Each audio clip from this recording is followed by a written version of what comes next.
Yang pertama adalah topologi jaringan. Apa sih itu topologi jaringan? Di sini saya akan menjelaskan secara singkat mengenai topologi jaringan. Topologi jaringan adalah suatu metode untuk menghubungkan dua komputer atau lebih dengan menggunakan kabel UTP dan fiber optik maupun tanpa kabel atau yang biasa disebut sebagai nirkabel sebagai media transmisi. Hal ini memungkinkan user dapat berkomunikasi dengan user lain dengan mudah walaupun mereka berada di tempat yang berbeda dan di tempat yang berjauhan. Topologi jaringan menjadikan sebuah sistem networking menjadi lebih terstruktur, terancang, dan jelas. Apa sih manfaat dari topologi jaringan? Jadi, berikut adalah beberapa manfaat dari topologi jaringan. Yang pertama ialah dengan adanya topologi jaringan, arah jalur internet menjadi lebih jelas. Yang kedua, dengan adanya topologi jaringan dapat meminimalisir biaya instalasi jaringan. Yang ketiga, memudahkan dalam maintenance maupun upgrade di sisi network.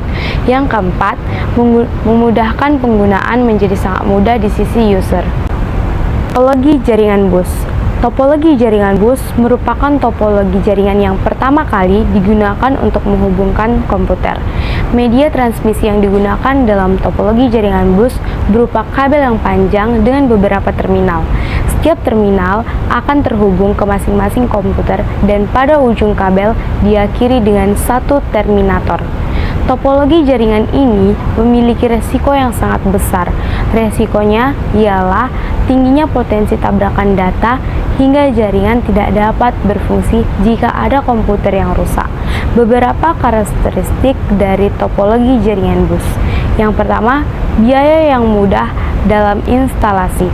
Yang kedua, proses instalasi mudah dan sederhana. Yang ketiga, node dihubungkan secara serial pada kabel dan pada ujungnya ditutup dengan terminator. Yang keempat, tidak diperlukan sebuah hub karena hanya butuh konektor. Yang kelima, jika salah satu perangkat ada yang rusak, maka seluruh jaringan dapat mengalami down. Topologi jaringan star.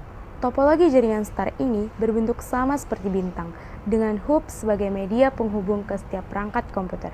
Topologi jaringan star ini biasanya digunakan dalam lab komputer di sekolah.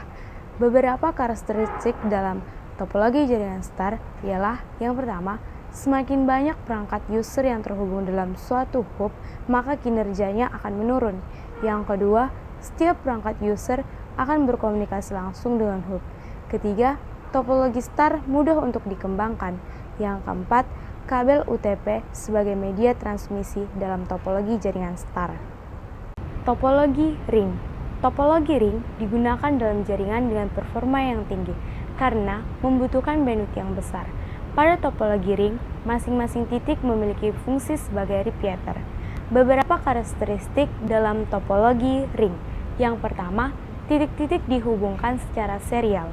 Yang kedua, tipe kabel yang biasa digunakan dalam topologi ring ialah kabel UTP. Yang ketiga, trouble yang dihadapi mirip dengan topologi bus, yaitu apabila satu titik rusak, maka seluruh titik tidak dapat berkomunikasi. Yang keempat, paket-paket data dapat mengalir dalam satu arah sehingga kolision dapat dihindari. Topologi tree. Topologi tree merupakan gabungan dari beberapa topologi, yaitu topologi star yang dihubungkan dengan topologi bus. Topologi tree ini merupakan topologi jaringan yang kompleks karena digunakan untuk sistem jaringan utama. Kelebihan dari topologi tree, yang pertama, mudah melakukan retopologi. Kedua, mudah untuk melakukan troubleshooting. Ada juga kekurangan dalam topologi tree. Yang pertama, memerlukan banyak kabel. Yang kedua, sering terjadi kolision dan transmisi data yang sangat lambat. Yang terakhir adalah topologi hibrid. Topologi hibrid merupakan topologi jaringan baru. Topologi ini tercipta antara beberapa topologi jaringan yang berbeda jenis. Oleh karena itu, topologi hibrid terlihat lebih rumit daripada topologi lainnya. Contohnya adalah gabungan antara topologi tree, star, dan mesh.